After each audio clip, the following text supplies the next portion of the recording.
మహాభారతంలో కురుక్షేత్ర యుద్ధం అయిపోయిన తర్వాత పాండవులు, ధృతరాష్ట్రుడు, గాంధారి కౌరవులకు సైనికులకు దహన క్రియలు నిర్వర్తించారు. ఆ సమయంలో కుంతీదేవి కన్నిటితో అందరూ వింటూ ఉండంగా ఇలా పలికింది, అయ్యా అందరూ వినండి.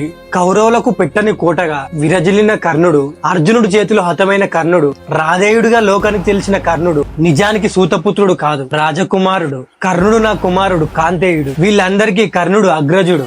నా వివాహానికి ముందు సూర్యుని దయ వలన దుర్వాస మహాముని మంత్రంతో సహజ కవచ కుండలాలతో కర్ణుడు నాకు జన్మించాడు అనే ధర్మరాజు వైపు తిరిగి, కాబట్టి మీ అన్న కర్ణుడికి కూడా తిలోదకములివ్వు అని అన్నది. ఆ మాటలు విన్న ధర్మరాజు వివిషుడయ్యాడు. కళ్ళ ముందు ప్రపంచమంతా గిర్రుమని తిరిగింది. తన తల్లి నోట ఎప్పుడైతే కర్ణుడు మీ అందరికీ అగ్రజుడు అని అన్నదో నిశ్చేష్టుడైపోయాడు. అర్జునుడు, మిగిలిన పాండవులు కూడా హతాశులైనారు. కాసేపటికి కుంతీదేవి ఏడుస్తుంటే ధర్మరాజు ఇలా అన్నాడు, అమ్మా కర్ణుడు నీకు జ్యేష్ఠ పుత్రుడు.